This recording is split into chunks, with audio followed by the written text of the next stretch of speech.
A fearful avoidant attachment style or a covert narcissist? Who are you dating or who is in your life that you're wondering about both the similarities and differences? For some people, it's a family member. For others, it's an ex or a current partner. But the impact that will happen in terms of how you feel at the end of a relationship will be completely different.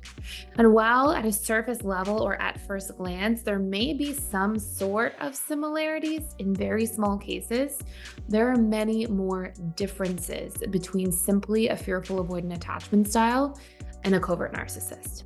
And in today's video, you're gonna want to unpack and understand all of these differences, both so that you can have a clear picture on people coming into your life, or if you're wondering about this with somebody currently in your life. And the idea here is that by being so clear about these things, you can also protect yourself in the future from ever having a run-in with a covert narcissist compared to, being able to have a little bit more empathy for somebody who may just have a different attachment style than you. So let's talk about some similarities and differences. And I want you, if you can, as we go through this, if this is somebody you're wondering about, I want you, if you can, to try to start kind of tallying what points you see as being similar versus what points you see as being different. And I want to tell you, I'm making this video because I've had so many people ask, hey, you've done, videos about the avoidant attachment styles versus the grandiose narcissist or more traditional type of narcissist that we would see. But what about the covert narcissist? So if you're not already familiar, a covert narcissist is sometimes referred to as the vulnerable narcissist. And they tend to exhibit narcissistic traits and qualities in more subtle, less overt ways compared to our typical grandiose narcissist, which is sort of our classic narcissist. And while both types of narcissists share core features like their sense of entitlement and lacking empathy and having this inflated sense of self-importance, covert narcissists tend to display these traits in ways that can be much trickier to really understand or detect. And so I'm going to take you through the exact crucial differences between our typical fearful avoidant attachment style and covert narcissist. Now, if you're less familiar with fearful avoidance, I do want to just define this quickly first before we start tallying what you see in here together. But a fearful avoidant is an attachment style that's characterized by somebody who traditionally has the tendency to both activate and deactivate. They both panic and fear abandonment and want closeness, but they also cope by pushing people away when they feel too vulnerable. And they minimize their attachment needs as a way of basically trying to feel safe because in their childhood or upbringing, they often had really competing associations about love, having some really good moments where they didn't want to lose love or connection, but also having some really, terrifying or scary moments because they may have experienced some varying degree or form of trauma that was pretty consistent. And so what you'll see as a manifestation of this is that when somebody has a fearful avoidant attachment style, they can be quite push-pull. They can, have some intermittent reinforcement that happens. And as a result of that intermittent reinforcement, they may leave people feeling like, they're confused, they're frustrated, they don't know if the person really likes them. And this may be where you start to think, wait, is there something else going on here? Why is this relationship dynamic so difficult for me? But the crucial parts that you'll see in terms of differences, this to me is where the picture gets so clear. So we're going to go through 9 crucial points here. And for each of these 9 points, we are going to talk about the stark differences, but also where you may see some of the similarities or overlap. So the first thing is that the narcissist, the covert narcissist included, they have a grandiose sense of self. Now, the covert narcissist may display this grandiose sense of self in quieter ways, where they may, instead of being like trying to always seek the center of attention or talk over people or kind of bulldoze their way and always, you know, demand attention and take up so much space, you may instead see this happen again in more covert forms. So you may see, for example, things like somebody saying, oh, nobody understands how great I am, or nobody sees my full potential, or wait until I am so successful or rich, or, these sort of like grandiose ideas that like people will find out one day. So their grandiose sense of self-importance may not be as loud and grandiose, but it's still there just in more subtle forms. Other variations of this could be that the covert narcissist has this overarching dynamic of sort of like nobody understands how much I've been through. I've been through way more than anybody else. And they have this grandiose sense of their story or their pain and their suffering being greater than everybody else, which then it's like the world owes them. This sense of like everybody owes me. And this brings me to point number 2. Okay. So I want you to, again, clearly try to, as we go through each one, when we see a fearful avoidant, I forgot to tell you the fearful avoidant part of this. The fearful avoidant, they will generally not have a grandiose sense of self-importance. Like any other person, we may find with the fearful avoidant that they rotate or they sort of like move between moments of superiority and inferiority. But there's going to be an overarching theme where fearful avoidants, like they often put people on a pedestal. They're quick to like see people as better than them or more worthy than them or more deserving than them in various ways. And so they may even want other people to take up more space than them as a result. So you're not going to see this sense of like, oh, I am better than everybody else. No, you're going to see a sense of like, if anything, fearful avoidance feeling like other people are better than them and often feeling maybe insecure or feeling a sense of unworthiness around that. Number 2, you are going to see that the covert narcissist requires constant admiration and attention. So they like really need everybody to know how great they are. Again, this doesn't differ from a grandiose narcissist. The way in which it gets exhibited or portrayed is where the real difference comes in. So for example, you may see with the grandiose narcissist, that's loud. Everybody sees that. It's hard to miss. With a covert narcissist, you're going to see that they are much more subtle in this request. Like they'll want everybody to sort of succumb to their rules or their way of doing things. They need other people to have them on a pedestal. And again, they don't need this like excessive attention all the time, like people bowing down, but they need to know that people see them as like special, important, having that excess of attention on them. And honestly, a lot of times, because they sort of live for this praise and admiration, they will really showcase themselves as being one person out in the world, but they'll really be another person behind closed doors. And that's where you're going to see a lot more of these signs or symptoms start to add up. Like that two faces. If you are somebody, honestly, who you're dating a person or this person's in your life and you're like in front of everybody, this person's like an angel. They're like amazing. And then the moment we get home alone or the moment that I'm with them behind closed doors, they turn into like a really scary version of themselves. And even if it's not in like, in terms of, really unhealthy actions like screaming or, God forbid, like violence of some sort, instead, you're gonna see it through like I had a client once describe it to me back in the day as it feels like it's death by 1,000 paper cuts, like just all these like jabs. They need all this like attention all the time. And sometimes their way of getting that attention will be to put you down so they can build themselves up. Another version of this that's so important to recognize with a covert narcissist is that their version of supply is through victimhood a lot of the time. So the covert narcissist, they spend so much time um, telling everybody like how hard their life is, how difficult things are. And don't get me wrong, like a lot of times this person has been through hardship, but they will use that as a story to trump everybody else and what everybody else is going through. It's almost like their suffering or feat is so great, their burden is so big to carry that nobody else can really have feelings or needs around them. And again, that's such a common sign of a covert narcissist. So you'll see a lot of that attention in that, like that kind of form. Let's look at the fearful avoidant by comparison.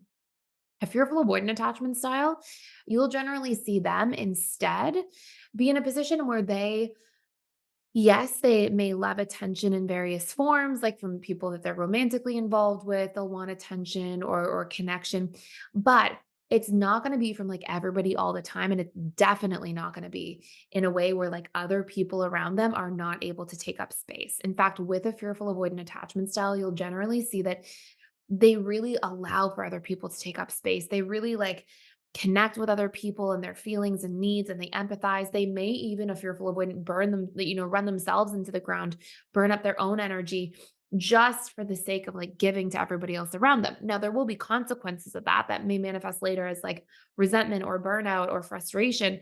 But you're going to see them, if anything, prioritize other people above themselves until they reach like a critical tipping point where that results in more volatility or resentment in their relationships because they haven't properly taken themselves into consideration. Whereas like the covert narcissist will not run into that problem. They will, like, if anything, use everybody up around them mentally, emotionally, their resources in any way that they can to make sure that they are constantly taking up space.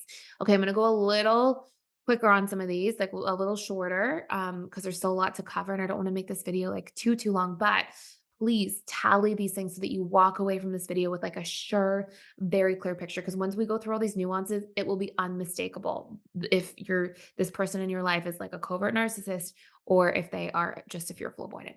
Our next number 3 point here is these preoccupations with like unlimited fantasies of power, of beauty, of success.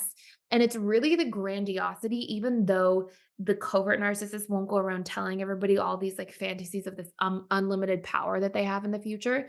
Although they won't go around telling everybody this externally in their lives, what they will end up doing is it's this quiet dynamic. So it's almost hidden. Again, it can be nobody sees how great I am. Nobody knows the success I have coming, but it can also be that they really tell these things to a few core people. So if you're close to them, you're going to know that they do have these sort of like fantasies of power or brilliance or beauty, being the most powerful, the most successful. Again, these like grandiose fantasies. But whereas the grandiose narcissist will go tell everybody this and make it apparent, the covert narcissist will sort of like almost like let it fester in the background, like tell a few people, let people know, sometimes throw their feelers out there. And you're gonna see within that, you know, this dynamic of a lot of it being compared to other people. I had this client once that clearly was a covert narcissist and got dragged into working together because his wife was kind of giving him this like ultimatum. So he would come in like with his wife and he just like constantly lived for this praise and admiration. And I found personally, like when it came to trying to work with him, then this is such a theme of a covert narcissist. This is such a theme of all narcissists, but it's such a powerful one for covert narcissists, even more than our typical grandiose.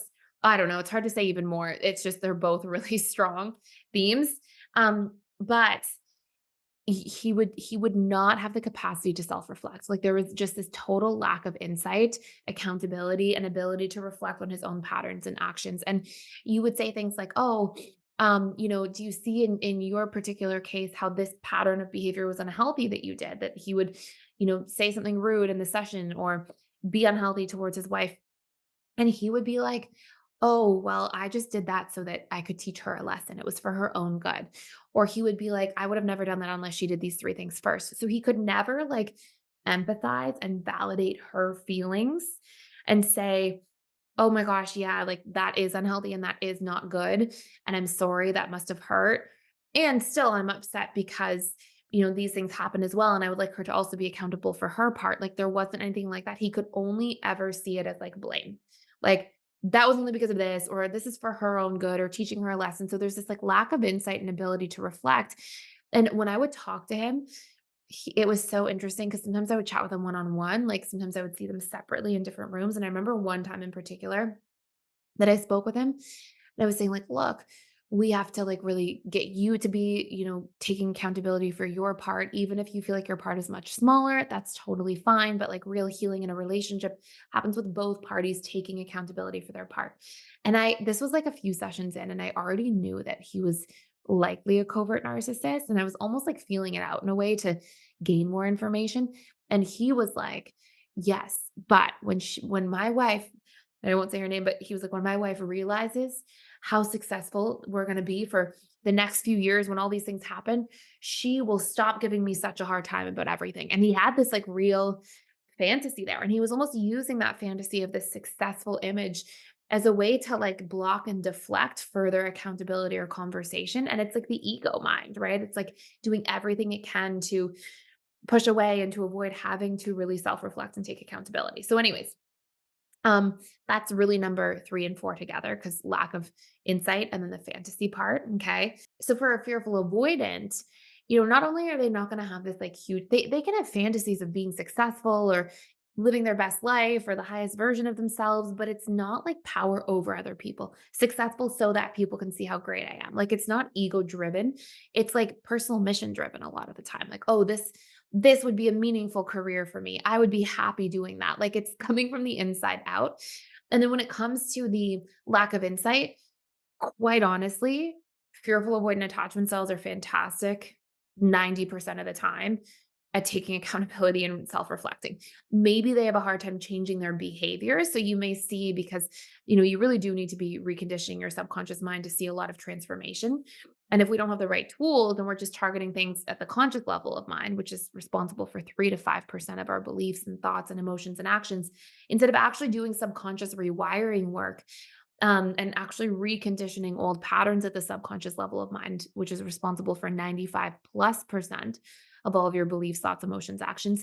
You may see this manifestation with fearful avoidance, which is their ability to say, I did mess up. I'm so sorry. Be really empathetic and say they're not going to do it again, but then accidentally repeat that same behavior.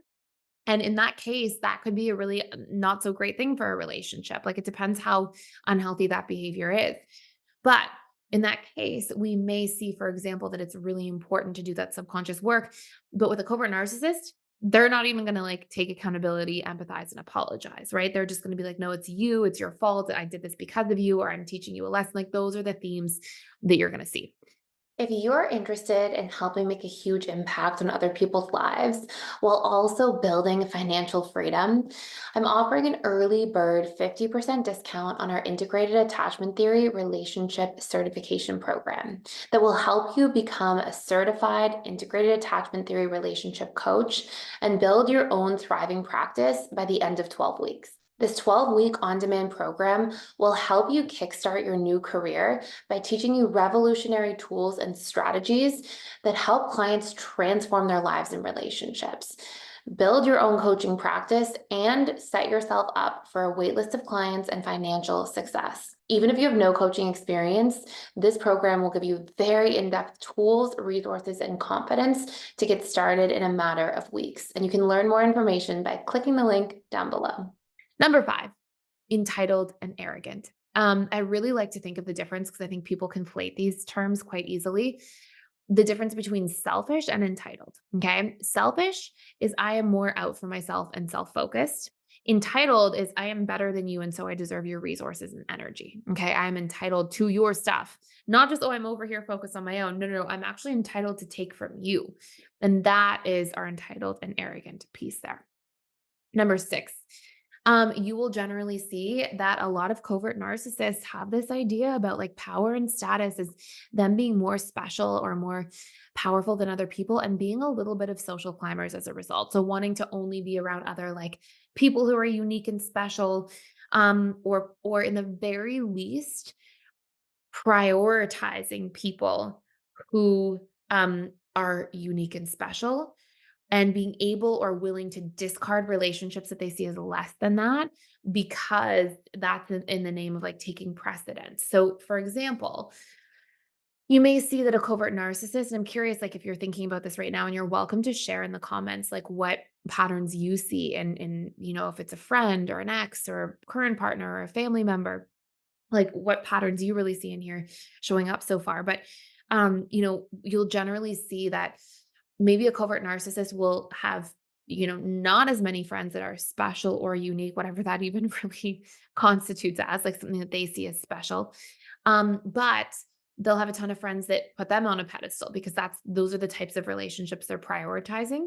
So they may have like almost people around them who put their suffering or their experience on this pedestal.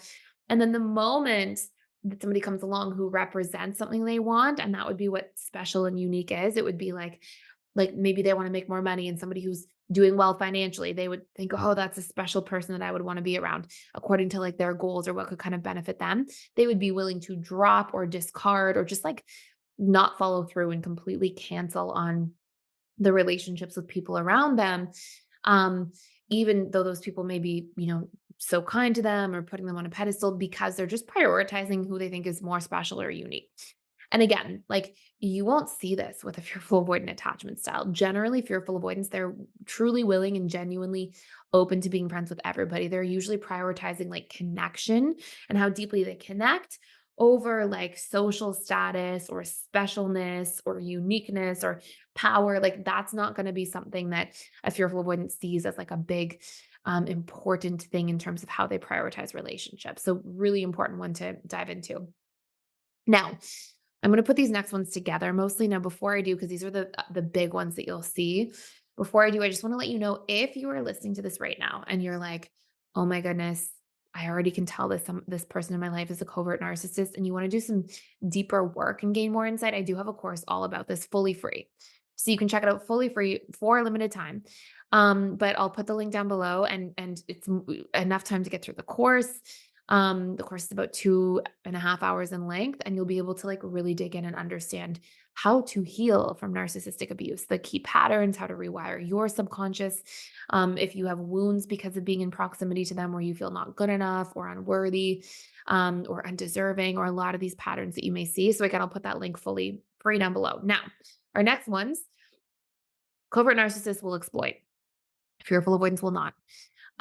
They may have moments they are forced to rely on other people.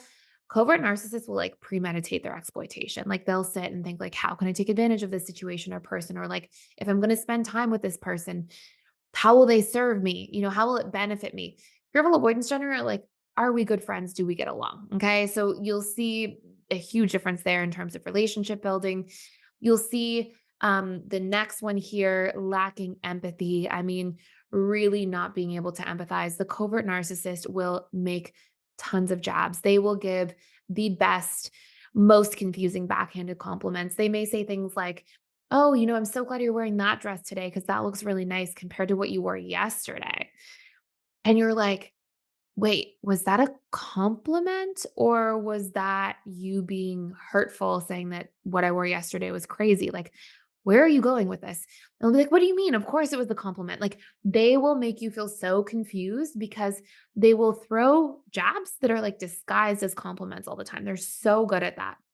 And really, like that, it just always reminds me of that person who was a client saying, "Yeah, death by a thousand paper cuts." Like just like putting that person down and doing it in a way that's sneaky, so they don't have to actually deal with that, accountability of what they just did. You'll even see these little dynamics before I tell you this very last one, where there's this like passive aggression, this quiet superiority, this withdrawn self-centeredness, like, feeling very slighted that the world doesn't see how incredible they are, and will not show empathy for your experience of conflict. Okay. So those are all sort of like minor ones. Now, last big thing, and this is a pretty common one, is that the covert narcissist does tend to have a preoccupation with empathy. It's like they're either envious of other people or they have this like fear or this big belief that everybody's envious of them. And it's like this preoccupation where, it's not like, oh, I feel insecure, somebody's flirting with my partner and there's a sense of jealousy there. It's like a constant comparison to other people's achievements, to their relationship. Like it's this like envy power struggle that they take everywhere they go. And again, the covert narcissist may showcase this in a more subtle or sneaky way, but it will generally really be there. So I hope this gives you so much insight. I hope that this takes you into a place where you're like, I see the nuances, and are really able to tell the distinct difference. I also made a video about this, with the differences between a dismissive avoidant and covert narcissist. And we also have the grandiose narcissist versions of this because these are questions I get all the time. And I really think that there is a huge difference in a relationship if you're with somebody who is an attachment style challenge and they're willing to do the work versus somebody who's a narcissist, because narcissists, due to the fact that they don't want to self-reflect, because they don't want to feel shame, it is very, very rare and highly unlikely that they will change. And if somebody has an attachment style challenge, it's not like a disorder. It's a subconscious set of rules you have about love and connection. And so, a lot of times, not only are individuals willing to change, but it's quite a lot easier to do so. I think it's important to vet if we see somebody with some unhealthy patterns to make sure that they are showing up and doing the work, and that we make sure we're looking out for ourselves based on that too, and taking our own boundaries and needs into consideration. but it's really a night and day difference here, in terms of the impact it can have on us. So I hope this makes lots of sense. If you have questions about this, please let me know in the comments below. I'm going to be happy to do a follow-up video and answer them if you'd like. And I just really hope this lands for everybody and answers a lot of burning questions out there. So thank you for watching. Thank you for stopping by. I really appreciate that you're here on this channel. I hope you subscribe and stick around. And I look forward to posting more content for you and seeing you in future videos.